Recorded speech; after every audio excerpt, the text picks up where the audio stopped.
आज से उत्तर भारत का छठ पर्व प्रारंभ हो रहा है।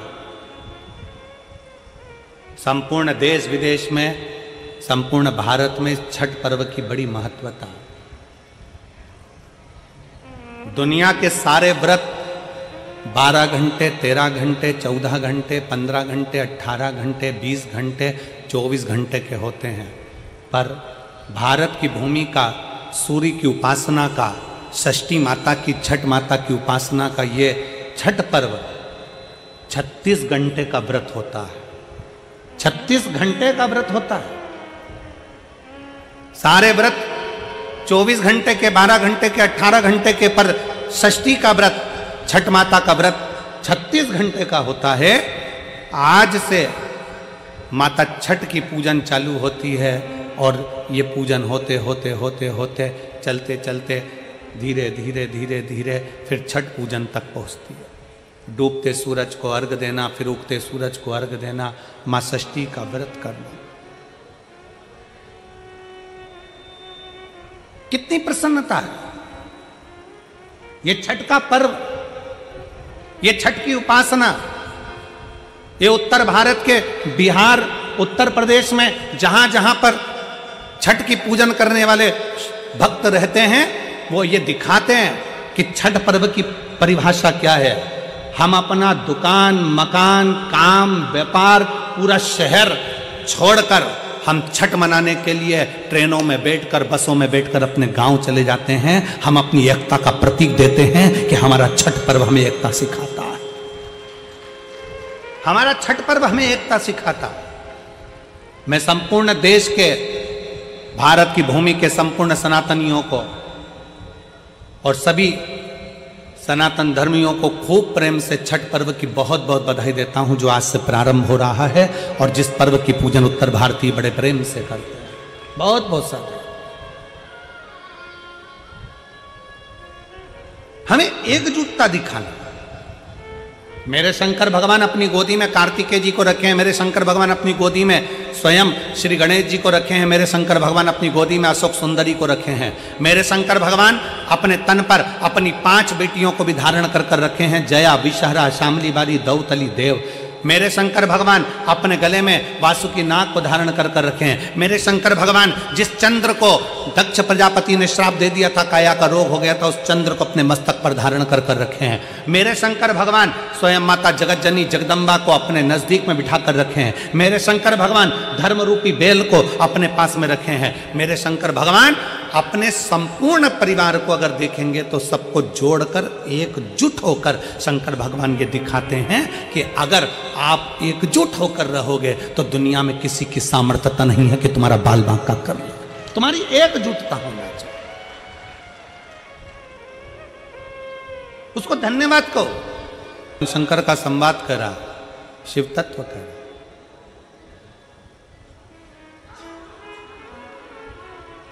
गर्भ से बच्चा बाहर नहीं निकल रहा। 1 साल, 2 साल, 3 साल, 4 साल हो गए। भगवान शंकर ने अपने गणों को भेजा, भगवान शिव ने अपने गणों को भेजा, जाओ जरा पता करो क्या बात, जाकर मालूम करो। पता करा, गर्भ का बच्चा कह रहा है कि मैं अगर जन्म लूंगा तो मुझे काल ग्रास करेगा। जन्म लेने के बाद फिर मुझे मरना है, फिर जन्म लूंगा, फिर मरूंगा, फिर जन्म लूंगा, फिर मरूंगा। ये काल मुझे बार बार पकड़ता है, बार बार मुझे मारता है। इसलिए अब मुझे संसार में नहीं आना, इसलिए मैं जन्म नहीं लेना चाहता। भगवान शंकर के गणों ने जाकर समझाया कि जन्म तो लेना ही पड़ेगा, काल का काम है ग्रास करना, पर यदि तुम भगवान शंकर की भक्ति में अगर लग गए तो काल भी तुम्हारा कुछ नहीं बिगाड़ सकता। यह पक्का विश्वास रखकर तुम जन्म ले। क्या करें? अकाल मृत्यु वो मरे जो काम करे चंडाल का, और काल उसका क्या बिगाड़े जो भक्त हो महा। क्यों डरना? किस लिए डरना? शिव पर भरोसा करो और जन्म लो। शंकर पर भरोसा कर कर बच्चे ने जन्म लिया, काल कहीं मुझे ग्रास ना कर जाए तो भय लगा, काल कहीं ग्रास ना कर जाए तो भय लगा, और उस बच्चे का नाम उसके पिताजी ने कालभीति रख दिया। क्या नाम रखा है? कालभीति। नाम रख दिया कालभीति। धीरे धीरे बच्चा बड़ा हो गया, तीर्थ की यात्रा के लिए निकल गया। तीर्थ यात्रा कर कर आया तो एक बेलपत्री के वृक्ष के नीचे बैठ गया। बेलपत्री के वृक्ष के नीचे बैठकर उसने भगवान शंकर के एक शिवलिंग का निर्माण कर कर उसकी पूजन करना प्रारंभ कर दिया। बेलपत्र के वृक्ष के नीचे बैठा।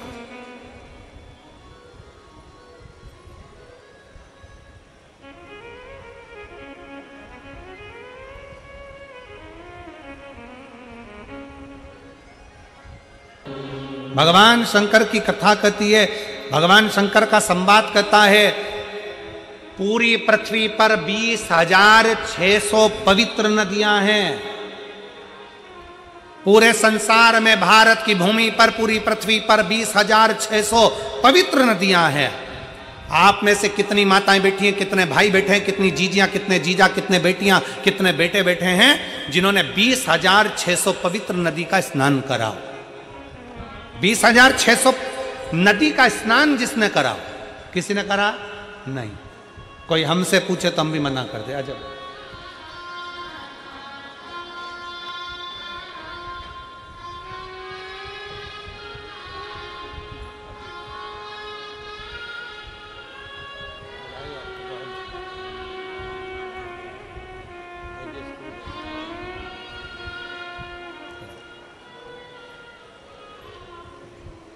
पूरी पृथ्वी पर 20,600 पवित्र नदियां हैं। 20,600 पवित्र नदी होने पर हमने, आपने अगर स्नान भी करा होगा तो 5 नदी, 10 नदी, 15 नदी, 20 नदी, 25 नदी, 50 नदी, इतनी नदियों का स्नान करा होगा। पर 20,600 पवित्र नदियों का स्नान हम नहीं करे होंगे।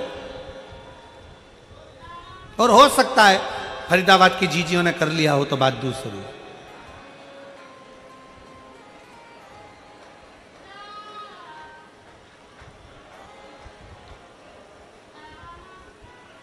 20,600 पवित्र नदियों का स्नान ना हमने करा ना आपने करा।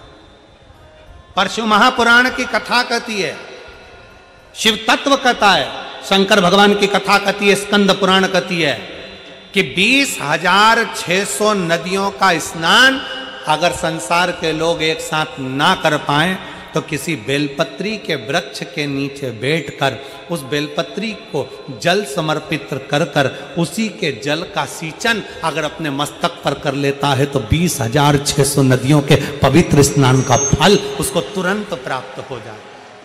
तुरंत।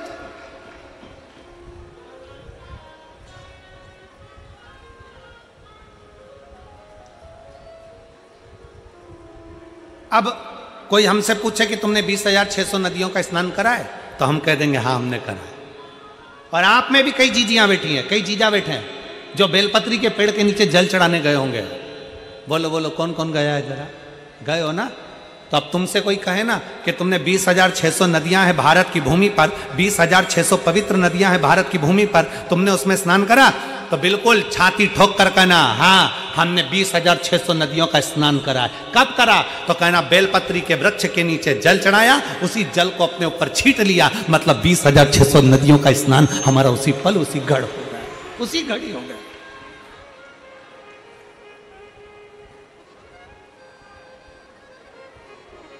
बेलपत्री के वृक्ष के नीचे एक लोटा जल समर्पित कर कर उस जल का मात्र सींचन कर लेने पर, उस जल का मात्र छींटा लेने पर 20,600 पवित्र नदियों के जल का फल मिल जाता है। शिव महापुराण की कथा कहती है शंकर भगवान पर चढ़ाए गए जल का जरा सा भाग जब हम आचमन करते हैं या अपने शरीर पर छींटते हैं या अपने घर पर दुकान पर छींटते हैं तो 20,600 तो पवित्र नदी और उतने ही सरोवर, उतनी ही बावड़ी, उतने ही कुंड जितने नदियां हैं उतने ही कुंड हैं।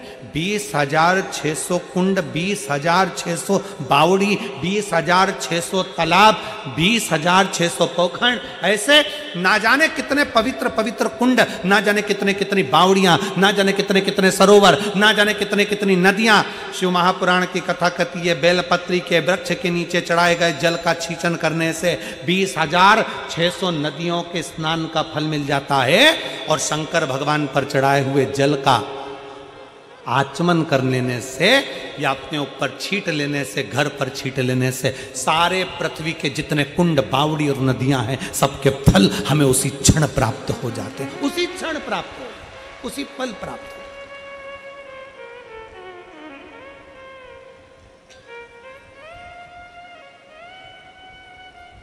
इसीलिए कहते हैं सारे तीर्थ धाम आपके चरणों में, हे भोलेनाथ प्रणाम आपके चरणों में। सारे तीर्थ धाम आपके चरणों में, हे भोलेनाथ प्रणाम आपके चरणों। सारे तीर्थ, सारे पुण्य मेरे शंकर के पास है।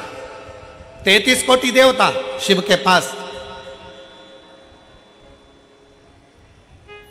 बेलपत्री के वृक्ष के नीचे काली भीति बैठ गए, काल भीति बैठे बेलपत्री के वृक्ष के नीचे बैठकर तप साधना करी। इतना तप किया कि शंकर भगवान को लगा कि छोटा सा बालक है, मर जाएगा। शंकर जी पानी का लोटा लेकर आ गए, जल का पात्र लेकर आ गए। आपको पहले भी कथा में कहा, आज फिर कहते हैं, तुम ये मत सोचना कि एक लोटा जल तुम शंकर भगवान को चढ़ा रहे हो। ये सोचना कि तुम्हारा एक लोटा जल तुम्हारा बदल देगा कल। ये निश्चित है कि जल चढ़ाते रहोगे तो तुम्हारा कल बदल जाएगा, ये पक्का। एक पत्र है,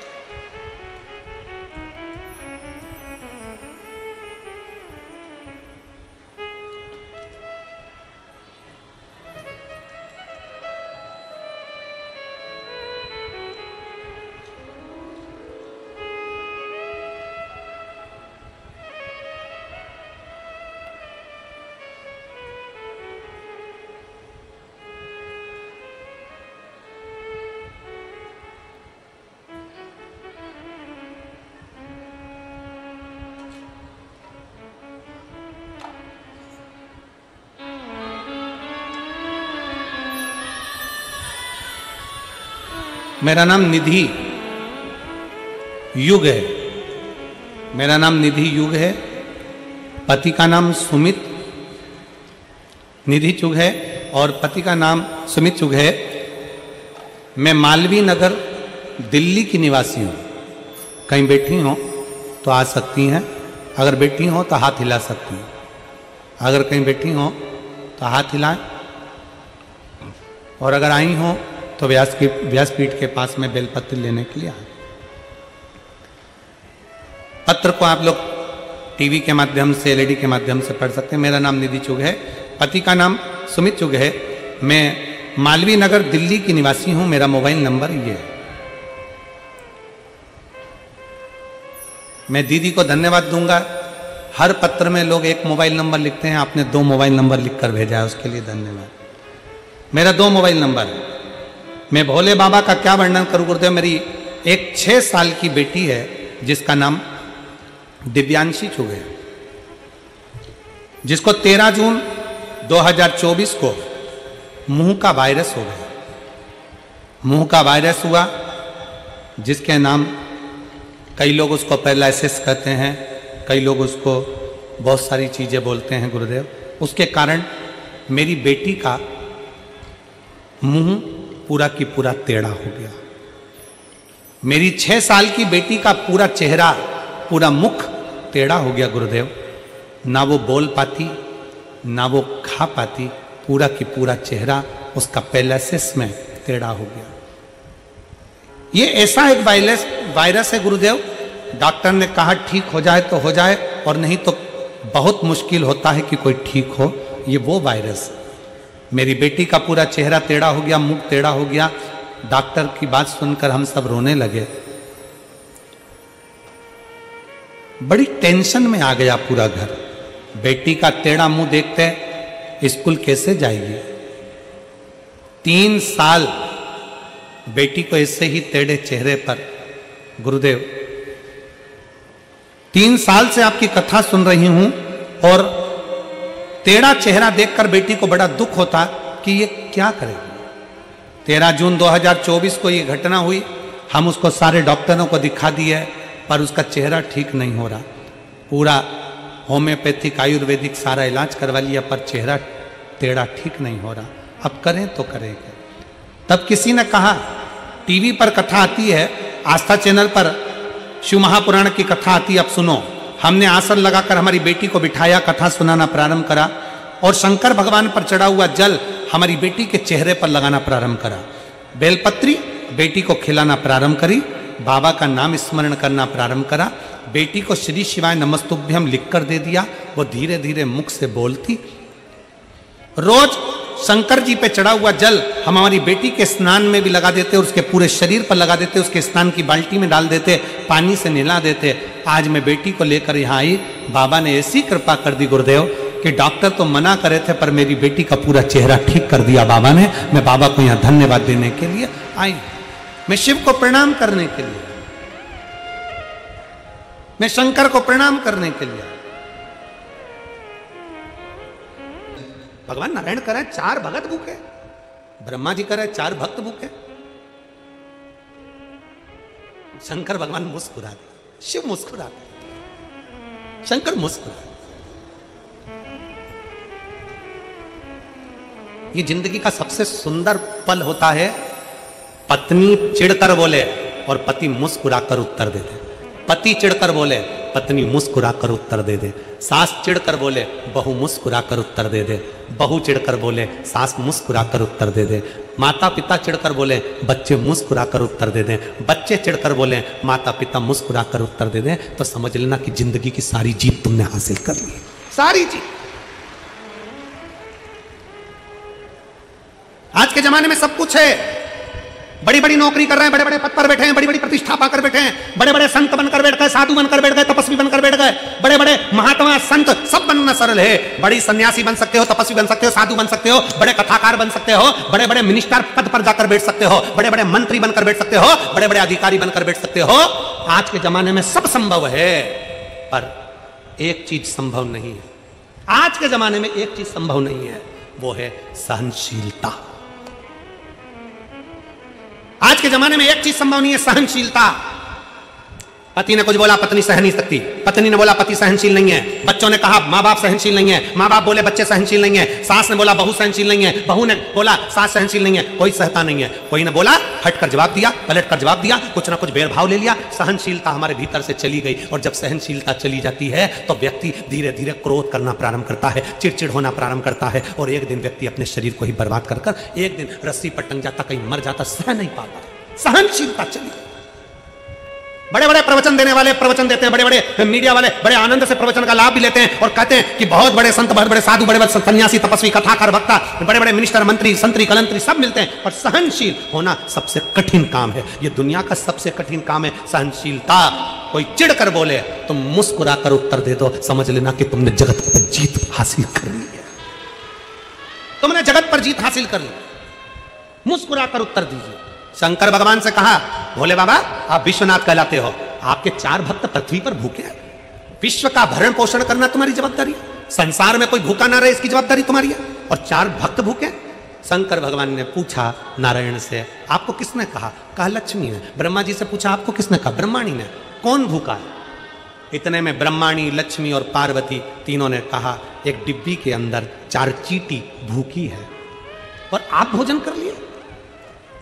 शंकर भगवान बोले कि मुझे तो आकड़िया की रोटी और काकड़िया की साग खाने दो, भोजन करने दो, और मैं जानता हूं कि संसार में मैं किसी को भूखा नहीं रखता, किसी को भूखा नहीं रखता, इसलिए मुझे विश्वास है कि वो 4 चींटी भी भूखी नहीं होगी। लक्ष्मी जी बोली, हो ही नहीं सकता, हमने परीक्षा लेने के लिए 4 चींटियों को डब्बी के अंदर बंद करा है। शंकर भगवान बोले, 4 चींटियों को जिसमें बंद करा है जिस समय पर तुम डिब्बी में चीटी भर रही थी, उस समय पर पार्वती जी पीछे से देख रही थी। देखते समय पार्वती के सिर पर जो कंकु चावल लगा था, उसमें से चावल का दाना डब्बी में गिरा था। वो चावल का दाना 4 चींटियां खा चुकी।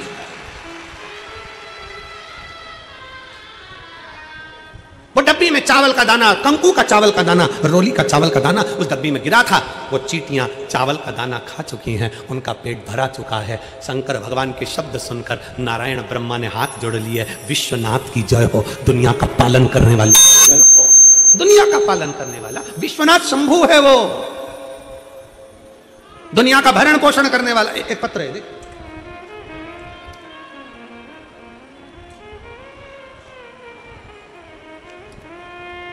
इस पत्र को जरा टीवी वाले भी अच्छे से पढ़ना, जितने लोग आस्था चैनल पर हैं, जरा ध्यान लगाकर। मेरा नाम संजना है, मेरे पति का नाम राकेश कुमार है। मैं हरियाणा के रेवाड़ी जिले की निवासी हूँ। संजना जी, आप जहाँ बैठी हैं एक बेलपत्री लेने के लिए आ सकती हैं। मैं संजना हूँ, मेरे पति का नाम राकेश कुमार है। मैं हरियाणा के रेवाड़ी के निवासी हूँ। जिस शहद और बेलपत्र की वीडियो को सुनकर पेपर में पास होने की बात से बहुत से लोग आपका मजाक बनाते हैं, आपके ऊपर हंसी उड़ाते हैं। गुरुदेव, कई लोग मजाक बनाते हैं, कई लोग हंसी उड़ाते हैं कि क्या बेलपत्री में शहद लगाने से कोई पास हो सकता है? लेकिन बाबा, आपकी आधी वीडियो लोग दिखाते हैं और मैं उनको बताना चाहती हूँ कि शहद और बेलपत्री का क्या फल है, उनको अंदाजा नहीं है। गुरुदेव, हमारे घर में इस शहद और बेलपत्री ने इतनी खुशियां ला दी। मेरा बेटा इन सब बातों को नहीं मानता था, ना वो कभी मंदिर जाता था, मेहनत भी नहीं करता और ना मंदिर जाता, परंतु उसको आज थी कि परीक्षा में पास होना। मेरा बेटा 1-2 नंबर से रह जाता, फेल हो जाता। अपने बेटे से कहा कथा सुन। बेटा कहता है कथा सुनने से कोई पास होता है क्या? नहीं। सियोर वाला महाराज कहता है मेहनत को 4 गुना करना, अच्छी पढ़ाई करना, चौगुनी पढ़ाई करो और शंकर जी पे एक शहद लगाकर बेलपत्र लगाकर जा, जरूर फल मिलेगा। बेटे ने कहा माँ, क्या ऐसा हो सकता है? मैंने अपने बेटे से कहा अब की बार वैसा ही कर जाना, अच्छी मेहनत कर, बेलपत्री पर शहद लगा और फिर जा। जो मेरा बेटा कई सालों से अप्लाई कर रहा था, नहीं हो रहा था, अब की बार मेरे बेटे ने मेरा कहना माना, शंकर के मंदिर जाना चालू करा। बेटे ने बेलपत्र पर शहद लगाकर शंकर को लगाया और शंकर को चढ़ाकर चला। बेटा शिवलिंग पर बेलपत्र चिपकाकर बाबा का भजन कर कर फिर एग्जाम के लिए गया। मैंने बाबा से कहा बाबा, मेरे बच्चे बड़ी मुश्किल से आप पर विश्वास करे हैं, आप मेरी बात ना रखे तो सीहोर वाले महाराज की तो बात रखो, कम से कम मेरे बेटे ने जो बेलपत्र चिपकाई उसका फल उसको मिल जाए। हमने बाबा कई बार बेटे ने प्रयास करा पर नहीं हुआ। आज मेरे बाबा ने ऐसी कृपा कर दी कि मेरे बच्चों को मेरे बाबा ने सरकारी नौकरी दे दी। गुरुदेव, रेवाड़ी की कथा श्रवण करी, बाबा से विनय करा और बाबा ने ऐसी कृपा कर दी कि मेरे बच्चे को सरकारी नौकरी दे दी और आज मेरा बेटा बाबा की कृपा से हरियाणा पुलिस में नौकरी कर रहा है। और बाबा, मेरा छोटी बेटी जो कि नीट की परीक्षा दे रही थी, बाबा की कृपा से वो भी नीट की परीक्षा में पास हो गई। ये बेलपत्री और शहद है, ये शिव तत्व है, ये शंकर है, ये ओघड़ी है।